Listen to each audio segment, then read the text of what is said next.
Chapter 1. Citizen. Jan huddled in the shadows of the alley, merging into the darkness. The sky was just lightening now, the long, wild night beginning to recede. She pulled her rags closer about her in the pre-dawn cold. Every night was a long, wild night in the city. In all the cities of Earth. The masses of people were locked into their tiny rooms within the huge apartment blocks, deep in their virtual realities, while both homeless and predator roamed the streets. Jan was homeless, orphaned years ago. Abused in the government orphanage, she had fled to the streets, living a shadow existence in the niches and interstices of the big city. But that would soon change. Her 14th birthday approached, the culmination of her dream and the end of her nightmare.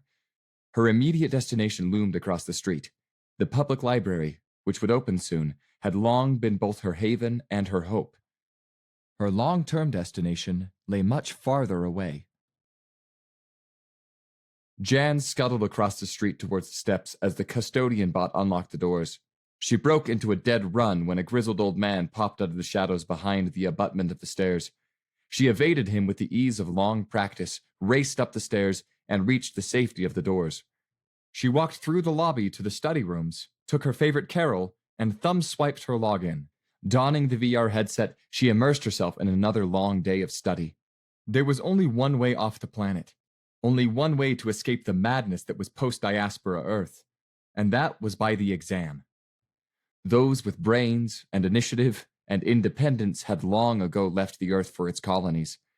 The long attrition had left Earth a castaway husk, in which the bulk of humanity dreamed their lives away or scurried in the shadows to survive. There was no way out except the exam, and Jan was determined to be ready. The morning of her 14th birthday, Jan waited once again in the shadows of an alley, but her destination today was different. Across the street stood the impressive modern facade of the Consulate of the Commonwealth of Free Planets. She waited until their posted opening time, and then strode up to the gate. There were 2 actual human guards at the gate, resplendent in their uniforms, a deep, deep blue with silver buttons, like stars at twilight. "I petition citizenship in the Commonwealth of Free Planets," she announced to them. "Door to your right, ma'am. Just go right on in." Jan walked through the gate and up the sidewalk to the indicated door, which opened outward at her approach. She walked through a small vestibule into a larger room, in the middle of which a middle-aged man sat at a desk.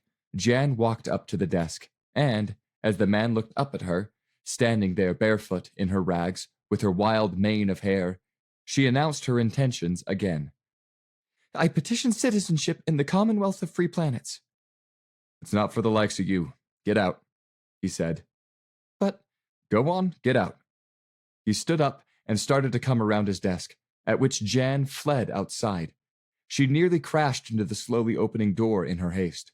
She fled down the sidewalk and past the guards, collapsing in tears against the wall next to the gate. How could she have been so stupid? How could she have thought that she, an orphan, a vagabond, a nothing, less than nothing, could aspire to the stars? Her dreams collapsed in shambles around her, and she sobbed uncontrollably. "Ma'am, are you okay?" "No. Yes, I mean, I don't know. How could I have been so stupid to think that I—" Jan's voice broke as she trailed off into sobbing again. The guard squatted down beside her. "Did you study for the exam?" Yes, of course, but I never even got to take the exam." "Your studies taught you nothing then?" "I'm sorry?" "Did you study the Charter and the writings of Gerald Anson?" "Well, of course, but—" "Well, think about it for a bit. You're safe here." With that, the guard stood up and returned to the gate to take up his post. Jan thought furiously, running through the Charter in her mind. There it was, plain as day, the source of all her hopes and dreams in Article 1, Section 3.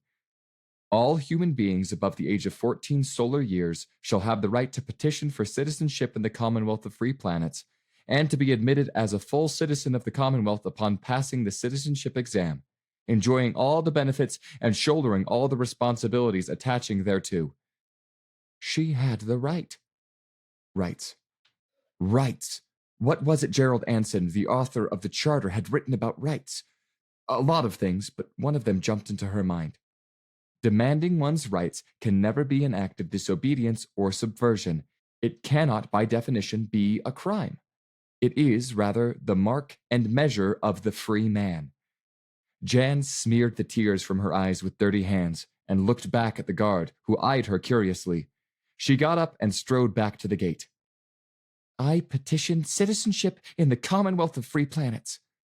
The door to your right, ma'am. Just go right on in. Jan could swear he winked at her as he answered. She walked once more through the gate and up the sidewalk to the indicated door, which opened outward at her approach. She once more walked through the small vestibule into the larger room, in the middle of which the middle-aged man sat at his desk as before. Jan walked up to the desk, and, as the man looked up at her, standing there once more, barefoot, in her rags, with her wild mane of hair, she announced her intentions yet again. I petition citizenship in the Commonwealth of Free Planets. I thought I told you to get out. He once again started to get up, but pounding her fist on his desk brought him to a halt. No! I demand my right to take the citizenship exam under Article 1, Section 3 of the Charter. You will not deny me my birthright. He sank back down into his chair and considered her. She stood unflinching before him while the silence stretched out. Finally, he continued in a different tone. You have to be 14 years old. Today is my 14th birthday. The exam presumes an education. I have studied. A college education. I have completed the online curriculum for the Master of Science in Mathematics. That got a raised eyebrow from him. Really? She nodded. The library machine recommended mathematics for me as the best fit for my earlier studies. I like math, it's fun. Takes all kinds. He shrugged, then grew more serious. You do have the right to take the exam, but you only have the right to take it once. Are you sure you're ready? That had not occurred to Jan. The Charter did not say she could take the exam as many times as she wanted until she passed. It said she had the right to take the exam. Was she really ready to take the exam right here, right now? Could she be ruining her dreams by acting too soon, not being prepared enough? No. She had done what she could, and she might not survive even another year. As she got older, she got to be even more of a target for predators who might have had some hesitation about raping or killing a child, while her last growth spurt made it harder to hide. It was now or never. I understand. I'm as ready as I'm ever going to be. Very well. Follow me. My name, by the way, is Harry Voss. Jan Childers. Pleased to meet you, I guess. He nodded and led her to a door on the left side of the room. Through the door, they passed down a short hallway past several other doors before he showed her into a small room on the right. Inside was a single desk and chair facing the far wall with a high-end VR unit of recent manufacture. Log in with a thumb swipe, and the machine will set up your account. The machine itself will explain the exam and then run the exam for you when you are ready. It will time as you go.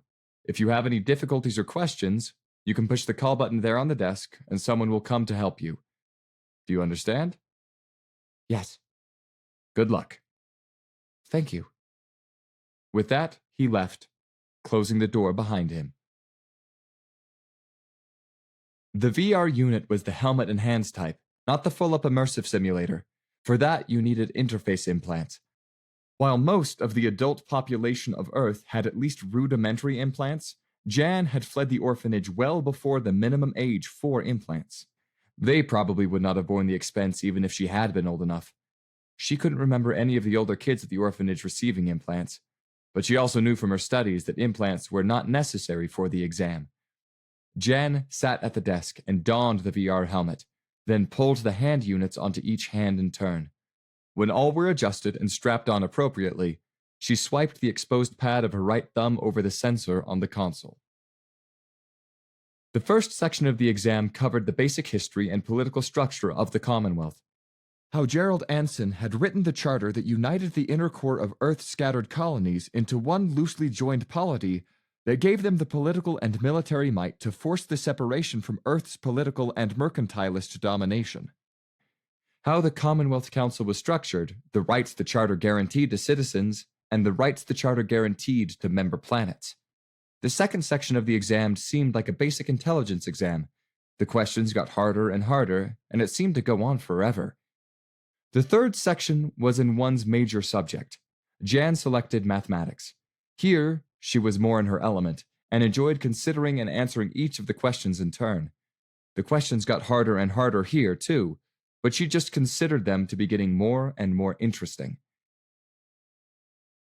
Harry Voss and his supervisor, Donna Schmeckel, watched Jan's progress in real time on a computer screen in a room nearby. They saw what she saw, and her answers, as well as the machine's ongoing assessment as the exam progressed. "Have you ever seen the intelligence section go on this long?" Harry asked. "No, and neither have you." Donna leaned over and punched a code into the intercom. "Yes?" "Fred, this is Donna. Can you come down to the exam monitoring room for a minute? I think you need to see this." A few minutes later, Fred Becker joined the other two in the monitoring room. "What you got?" he asked while scanning the screen. "Wait, that can't be right." "No, it's right, all right. We've been watching," Donna said. "What have we got here? The well-tutored son of some big money family?" Harry answered. "No, a dirty little street urchin. Just turned 14, wanted to take the exam. I gave her the brush off, and she came back 15 minutes later and read me the riot act on her rights under the Charter and demanded the exam." "I'll be damned." They continued to watch until the intelligence section had completed. The exam software had given up. Her intelligence could only be estimated. The machine simply couldn't resolve a value for intelligence that high. Who could design a test that would? Only someone smarter yet. Good luck with that. "Well, I've seen enough. Obviously, she's going to pass the exam. That gets her citizenship, but I need to talk to higher-ups about what we do now. We definitely want to offer her some kind of situation where she can develop and use that kind of horsepower. I'm just not at all sure what that is," Fred said. "Good find," he added, as he clapped Harry on the shoulder. "Hey, she found me," Harry said. At the end of the exam, the computer directed Jan to leave the exam room and go to the conference room at the end of the hall. Jan went out into the hall and down to the door at the end, where she found Harry Voss and a woman a bit older than Harry waiting for her at a conference table. Harry waved Jan to sit, introduced the woman as Donna Schmeckel, and then got right down to basics. "First thing, Miss Childers, I want to tell you that you passed the citizenship exam. The computer has already logged you as a citizen of the Commonwealth of Free Planets. Congratulations." Jan didn't comment, but looked around the room. There was an interface on the side table. She got up and went to it and swiped her thumb. "Yes, Miss Childers?" In a quavering voice, Jan asked, "Am I a citizen of the Commonwealth of Free Planets?" "Yes, Miss Childers. Citizenship date recorded is today's date." Jan collapsed into the nearest chair, held her face in her hands, and wept. She had done it. For so long, her attentions had been focused on this one event. All her possible futures had narrowed to this one point, and now they opened out in bewildering array in front of her. Her relief was a palpable thing in the room. Donna Schmeckel came and sat next to her. "We don't need to talk about anything else right now, my dear. Let's get you some food and some rest, and we can talk about your future later." Donna nodded to Harry, softly said, "Ask Jackie to meet us." She helped Jan to her feet and led her out of the other side of the conference room and deeper into the consulate building. Donna led Jan down the hall to an elevator, then to a small room on the 4th floor of the consulate. "This will be your room for a while, Jan. I'm sorry it's so small." It looked huge to Jan. A palace. A full-sized bed, a small writing desk and chair, and a private bathroom through the side door. The desk even had its own computer terminal, with a sleek VR rig. She was in Wonderland. "Thank you," she managed to stammer. A young, slim blonde woman in her 20s came into the room. "Ah, there you are, Jackie. Thanks for coming. Jan here is a new citizen. She just passed the citizenship exam, Donna said. Congratulations, Jackie Turner said to Jan. Thank you, Jan said. We need to get Jan settled. A bath, I think, some food, and then some sleep. Jackie, could you please help her with those things while I see if we can't find some clothing in her size? Certainly. Excellent. Jan, Jackie here is a personal assistant to the consul's wife. She spends her days making life easier for other people, so please trust her to take good care of you. Okay. With that, Donna bustled off, and Jackie walked past Jan into the bathroom. She started to draw water into a bathtub that looked huge to Jan. She could lay full length on the bottom of the thing, and it must have approached 2 feet deep. Ma'am? I can't swim. Jackie laughed, a pleasant tinkling sound like silver bells. Oh, this isn't so big and deep as all that, Jan. You'll be safe. Come, get those rags off and get into the tub. Jan hesitated. She had not been naked in front of another human being since she had escaped the last rape attempt, after they had torn off what meager clothing she had had. She fought the terror that welled up from the depths of her mind. The flashback images of that and earlier, even less pleasant incidents. The terror threatened to pull her under. She teetered on her feet as she struggled to remain in the present. Jackie, now adding some kind of soap to the water that resulted in bubbles from the splashing stream of the faucet, noticed her hesitation. If you wish, I'll turn my head aside. Jackie's kind offer, her pleasant voice, called Jan back to the here and now, gave her an anchor to cling to in the storm of memories. She fought back against the terror and won a temporary victory. No, that's okay. Just bad memories. Jan peeled out of the rags and dropped them to one side, a discarded relic of a life she had left behind. She climbed into the water gingerly and sat bolt upright lest she sink beneath it. Here, lean back onto this section here. You can hold those handles if you wish. That's it. Now, relax. You're safe here. Jan lay back against the slanted edge of the tub with the warm water up to her neck. It was a wonderful sensation, and she felt years of tension at least begin, to drain away. She surrendered herself to Jackie's skilled ministrations and reveled in the wonder of it all. At some point during Jan's bath, Donna had come back with clothes one of the staffer's daughters had outgrown, hung them in the tiny closet, or arranged them in the drawers of a small dresser behind the door, and departed again. Jan found the array of clothing astonishing, but Jackie was unfazed. Not a lot of choices, I'm afraid, Jan. Oh, here, this will do. And these. Let's see. What do we have for underwear and a bra? Just the thing. Jackie mumbled as she rummaged. With Jan dressed in a pair of informal slacks and a not-too-frilly blouse, Jackie went after her hair. She had washed it in the tub, but a comb or brush had not made its way through the plentiful mane in years. Even with some special kind of soap Jackie had called conditioner, it was slow going. Let's get something ordered for you to eat while I work on this, shall we?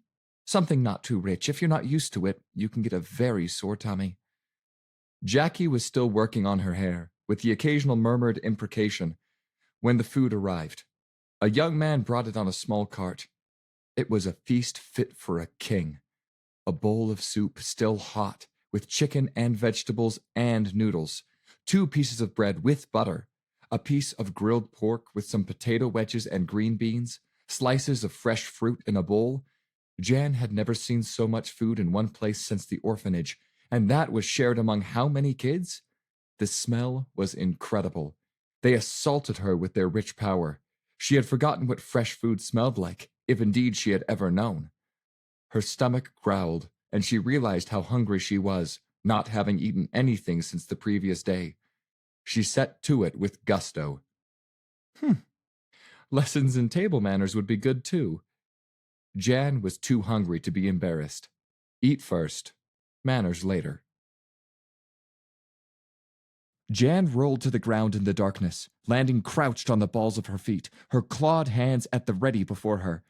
Her eyes were the darting eyes of a prey animal as she took in her surroundings. By the wan light coming in the window, she recognized the room in the consulate. and the previous day's unbelievable events came rushing back to her. Slowly, she uncoiled, straightened up, and relaxed. She ran a hand over her now untangled hair, then crawled back into the warm bed and was instantly asleep. Jan was under the VR rig doing a bit of research when Jackie came back the next morning. Her education had skipped some things. Day-to-day things. It turned out these people ate like she did last night, as many as 3 times a day.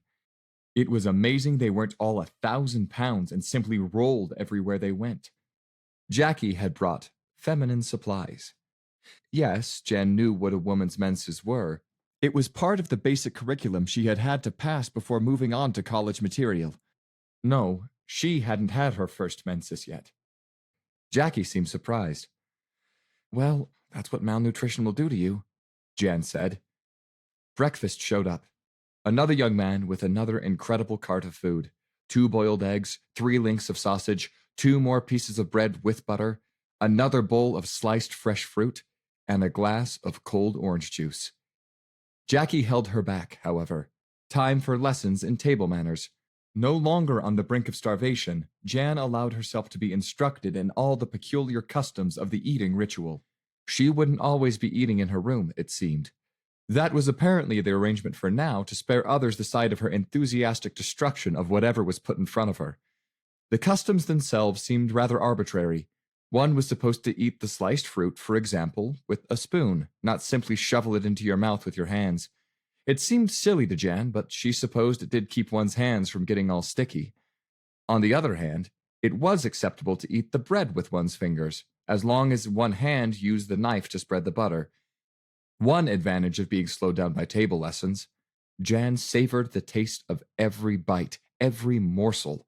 The greasy chewiness of the sausage, the soft piquancy of the egg yolks, the tart sweetness of the fruit, the texture of the bread in her mouth, the saltiness of the butter, the sweet tang of the orange juice. She could really get used to this, she decided. "You have a meeting at 10, Jackie told her when lessons and breakfast were completed. "They want to tell you about the options you have and get some idea of what you want to do. I'll take you down there when it's time. Right now, I have to run. See you in a bit." They were in a small conference room within the consulate. Attending were Donna Schmeckel, Fred Becker, and the military attaché, Lieutenant Commander Richard Murdoch. Fred Becker chaired the meeting. "The exam computer is pouting today, Miss Childers. It's still licking its wounds from yesterday," Fred said. "I'm sorry, I don't understand," Jan said. "A bit of a joke. The computer found it impossible to measure your intelligence, Miss Childers. Then it tried to put upper and lower bounds on your intelligence. Finally, it settled for putting a lower bound, a very high lower bound, on it, which means you have a lot of options, many more than usual. A new citizen, when we have them, which is not often, has his options limited by his intelligence score and by his performance on the specialty portion of his exam. Your options are not limited in that way, which leaves us at something of a loss to explain your options to you. You can pretty much do whatever you want. Now, a citizen does get an endowment in their financial accounts right away, and an allowance for the first 5 years as they find their place in society. Those considerations, of course, apply to you as well. The more interesting question is, what do you want to do to earn your ongoing livelihood? What are your interests?" "Wait, back up a second. I have money?" "Yes. Both the initial amount and the ongoing stipend for the first 5 years depend on your performance on the intelligence test. It is in our best interest to ensure those with higher abilities and who will attempt greater things within our society have more resources to pursue their interests and a bit more time to find their niche, which is something of a problem in your case, since we do not have a definitive finding on your intelligence. I'm not sure such a finding in your case is even possible. However, your initial stake is no less than 20,000 Commonwealth credits and a stipend of 1,000 credits per month. We're still trying to work out the details in your case." "The exchange rate is what? Something like 10 to 1? Donna answered. "Yesterday it was 11.2 Earth dollars per Commonwealth credit." $224,000. And yesterday Jan was digging in garbage for her breakfast, unsuccessfully at that. She just shook her head in amazement. Fred Becker continued. Part of the reason of the large initial stake is so new citizens can purchase passage off planet to a suitable Commonwealth world. Such passage is not inexpensive. Have you thought of which Commonwealth world you would wish to relocate to? No, I didn't see very far past the exam. Getting off-world, period, was my goal. It's understandable. You have some time. You should do some research on the planets of the Commonwealth with an eye toward where you might want to live. Also, what occupation you might wish to pursue. For example, I believe any of our university math departments would be pleased if you decided to pursue a career in mathematics at their university. At this point, Lieutenant Commander Murdoch cleared his throat. And I believe Commander Murdoch may have some thoughts to offer as well. Yes, sir. Miss Childers, the military has many roles for people who are both very intelligent and skilled in mathematics. We have research and development operations that recruit some of the finest minds in the Commonwealth, in tactics, logistics, strategic planning, propulsion systems, weapon systems, and the list goes on. Refining computer pattern recognition algorithms for deep space search and detection is a major area right now. For example, the Commonwealth Space Force would be pleased to offer you an officer's commission on completion of Officer Candidate School. People like to think of military types as stupid grunts, but, truth be told, the military is no place for stupid people. They get themselves killed, and others get killed right along with them. Officer Candidate School? Commander, I'm 14 years old. We select our officers on the basis of abilities, not age, Miss Childers. Even so, you wouldn't be the youngest officer to ever serve. Military service is one of your options, ma'am. One you may wish to consider. Thank you, Commander. So you see, Miss Childers, you have a lot of options.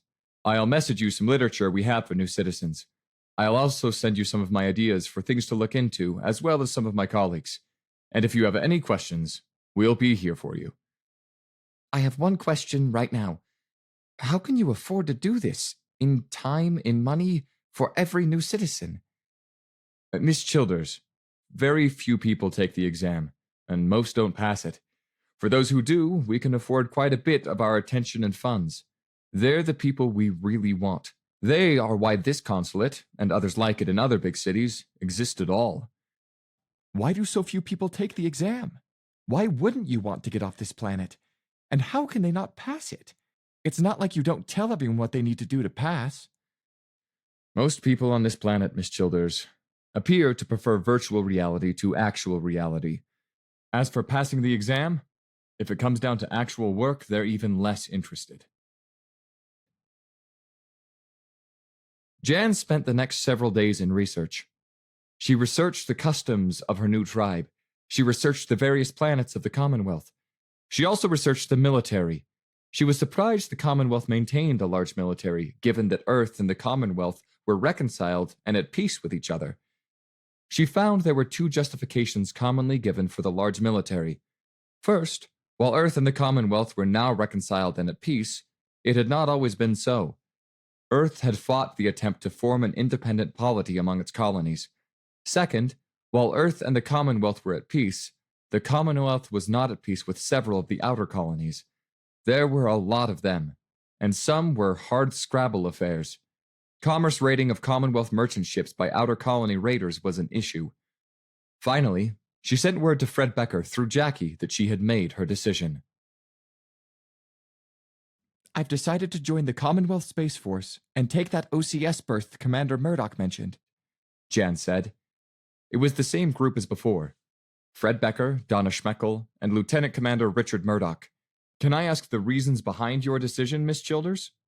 I'm not questioning it. I just want to know your considerations, Becker said. Well, there are a number of factors, Jan said. She ticked them off on her fingers as she talked. First, the kindness you have showed me is astonishing to me.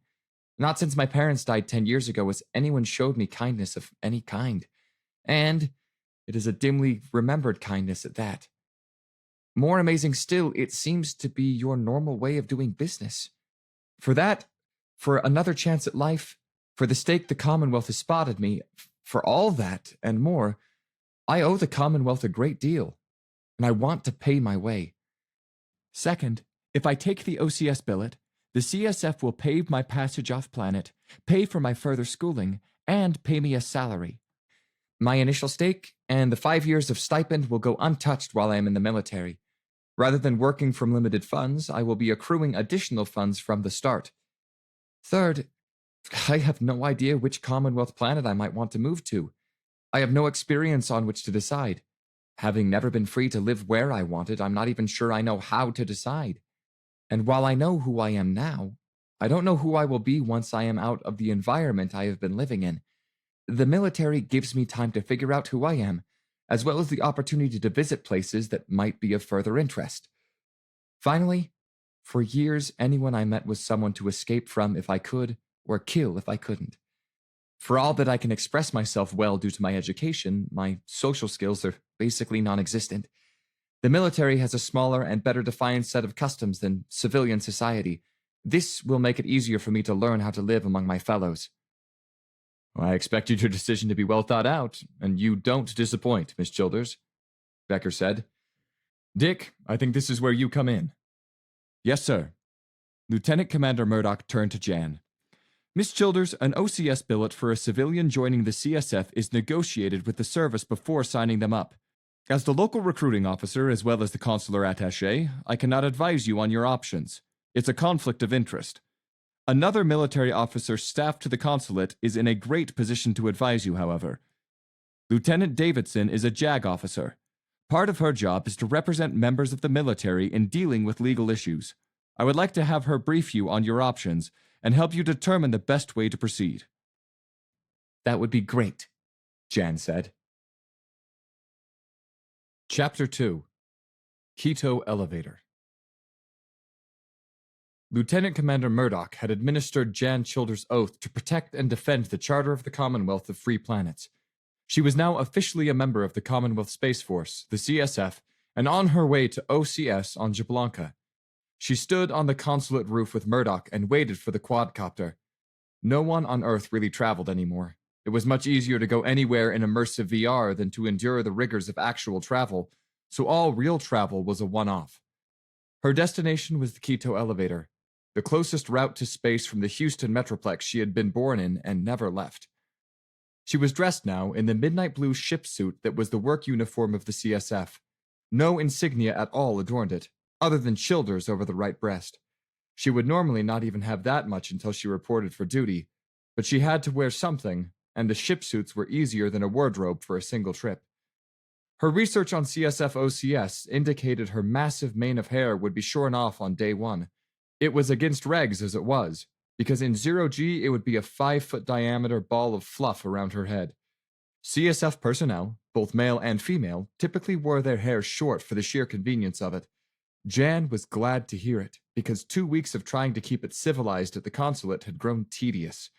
She had had it shorn herself, to a 1-inch cut just long enough to lay flat.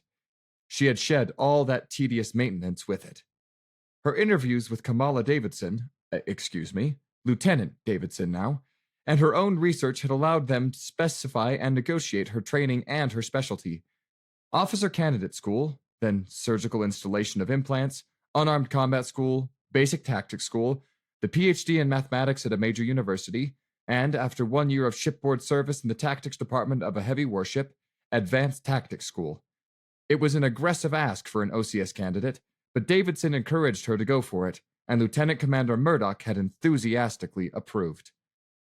I wished we'd had some tactical officers of your intelligence on my last shipboard deployment, he muttered as he signed off the paperwork. Both Davidson and Murdoch had been surprised about her request for unarmed combat school, but Jan had thought it through. First, I need some kind of ongoing physical activity to keep me fit and trim, given the way you people eat.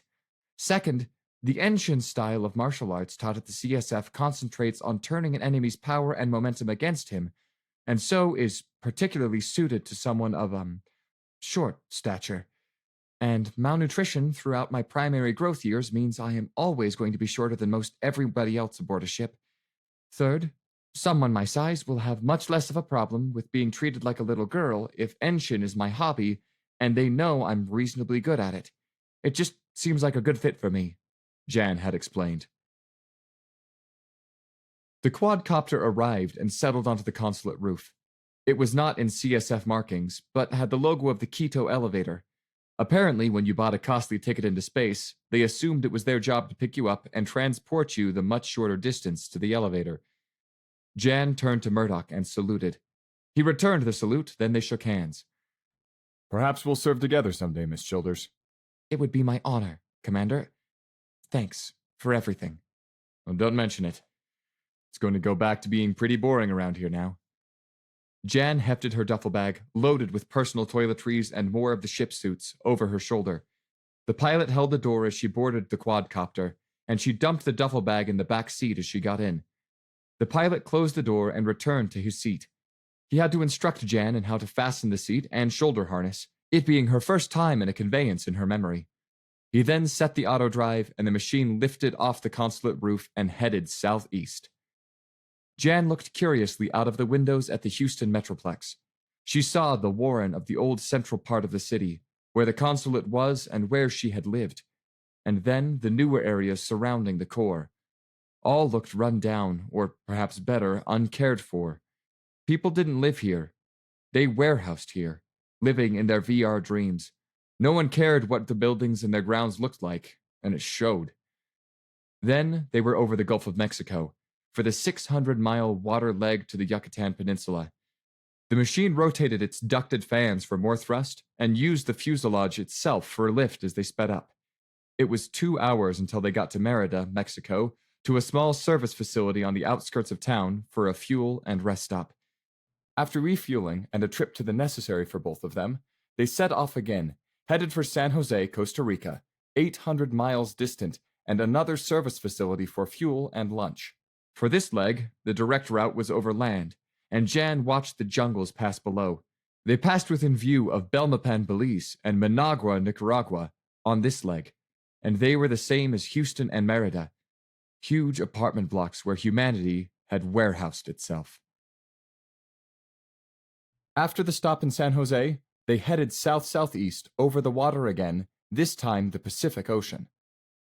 They were coming to the end of the 700-mile leg after spending almost 8 total hours in the air when Jan first saw the elevator. Oh my gosh. Of course, Jan had seen pictures of the Quito elevator in her studies, but the pictures didn't prepare one for the reality. It looked at a distance like a thin black line that just shot up from the earth and straight into the sky. As they got closer, the reality set in. That thin black line was 100 or more feet across. It wasn't actually in Quito. It was in the Pacific Ocean just off the coast of Ecuador on the equator. Quito was the closest large city, though, and naming it after the city had eased some local approvals necessary to build it in the first place. There had been some thought to mounting it to Chimborazo, the tallest peak on Earth as measured from the center of the planet. Several factors had weighed against it, including that it was not exactly on the equator, it was volcanic, it was glaciated, and the glaciers were the water source for the local area. Also, transport of bulk materials to and from an elevator on the peak would be a problem. In the end, the 4 miles of additional belt for the elevator were not as much of an issue. It's really something, isn't it? The pilot asked. I've seen pictures, but it just isn't the same, Jan said. Of course, you must be used to it by now. Yes, it's easy to get jaded. That's why I like transporting people who have never seen it before.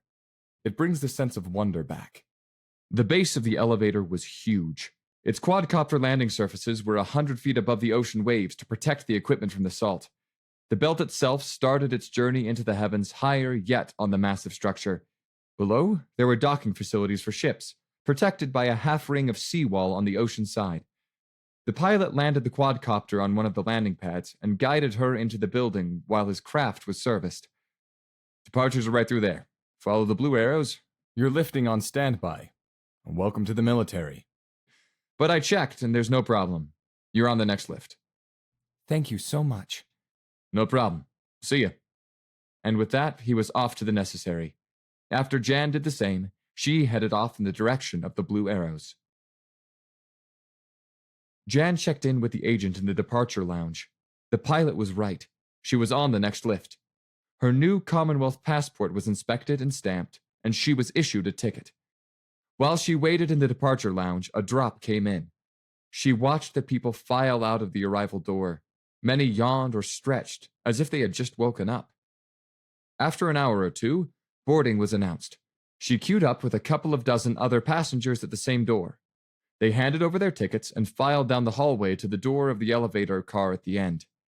Jan could see the car out of the windows as they filed down the hall.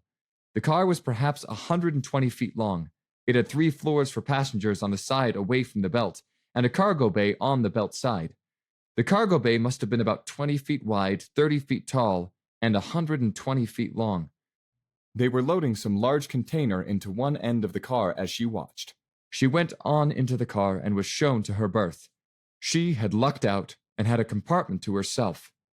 It was tiny, 7 feet deep, 7 feet tall, and 3 feet wide. It had one chair that folded into a bed, with cup holders in the arms for drinks, and a lap table that folded out for meals. It also included a VR rig that could be used full immersion with implants, or helmet and hands for people like her without implants.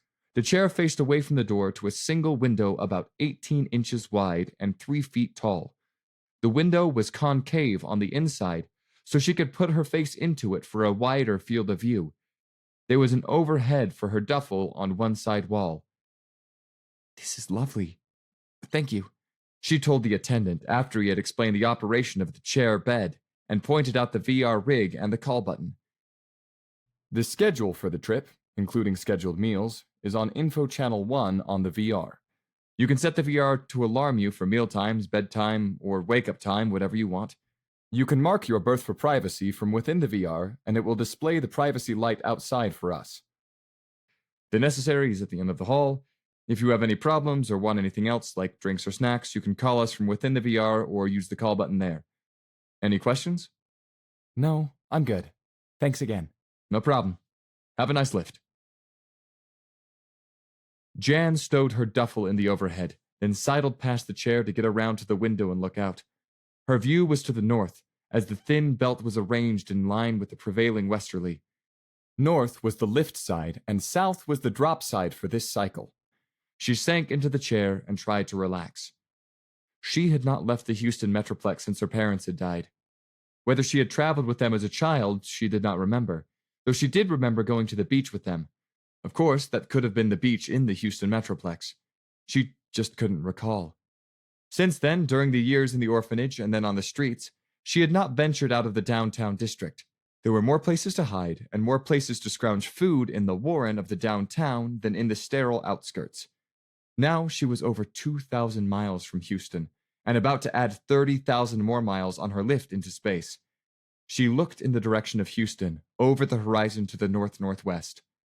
Well, good riddance.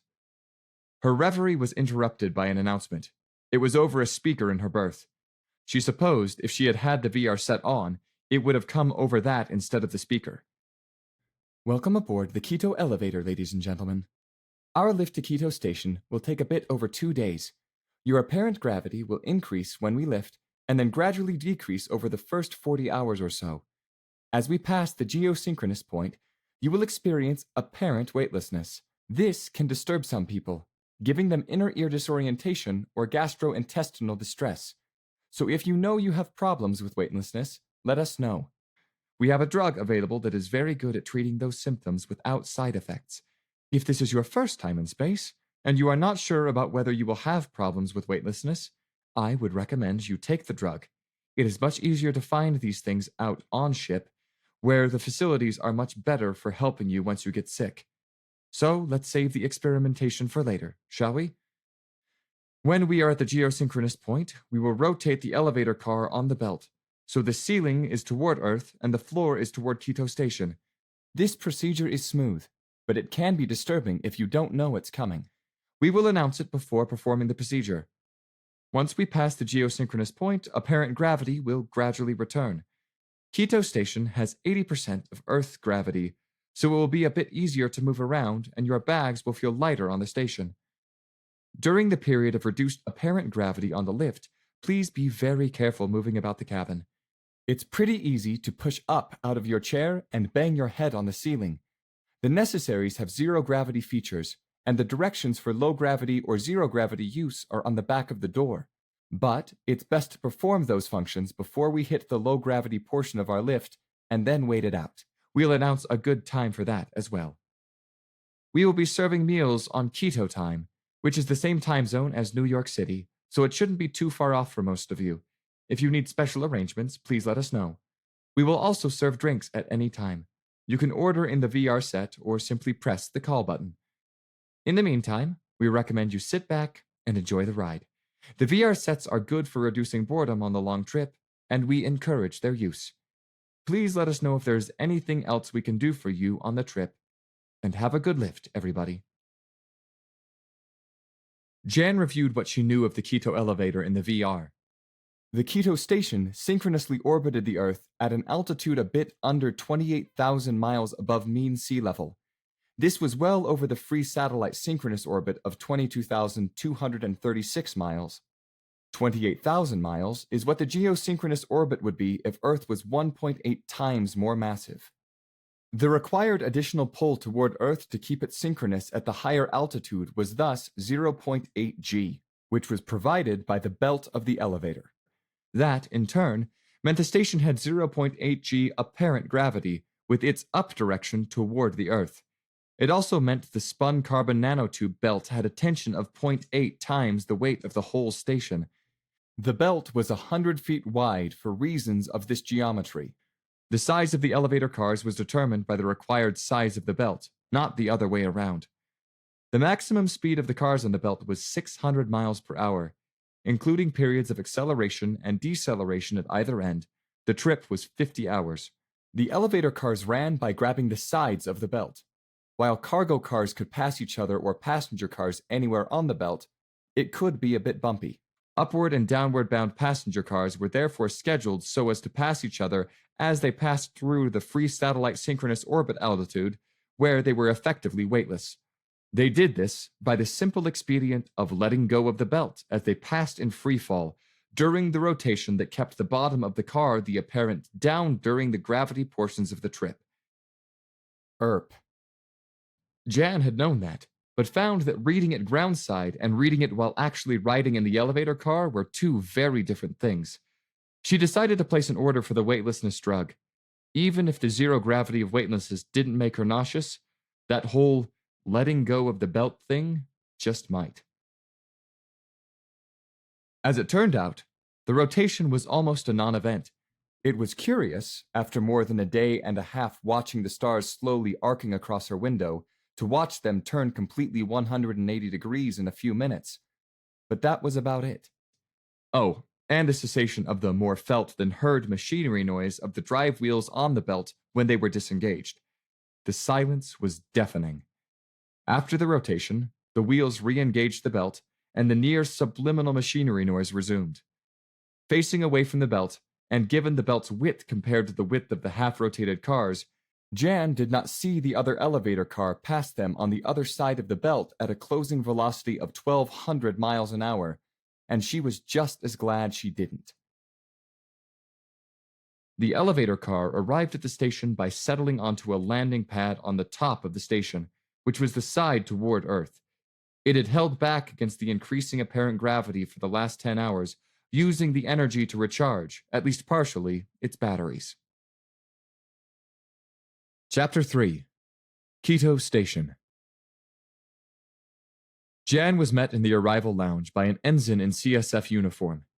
In the 0.8 G of the station, she had a hard time stopping and almost ran into him. "Miss Childers?" "Yes, I'm Childers, Ensign Lopez." Jan had used the trip to continue her studies, working through a lot of the material in OCS, including rank insignia. She had read his name off his uniform, not knowing the protocol for sure for a recruit, but knowing he had an officer's commission and she did not, and she was in uniform, sort of. She saluted, and he returned it. "If you would come with me, please." As they walked, he explained the arrangements. "You'll immediately move into the CSS Aquitaine. Since you are not ship's crew, you don't have a permanent berth in the ship. A guest cabin was available, and that means you'll have a small cabin to yourself." He said this last somewhat wistfully, and she inferred from this that, as an ensign, He did not have a cabin to himself. The Aquitaine is a light cruiser. We're here to rotate diplomatic and military personnel to the Commonwealth's embassy and consulates on Earth. A military courier ship is usually used for that duty, but the CSF likes to use a warship once in a while if one is available. We have the right under the treaty with Earth, and it doesn't pay to not exercise those rights once in a while. Our next stop is Sigurdsson Fleet Base on Jablanka, which is where you're headed. The ship itself is in orbit just outside the station's orbit.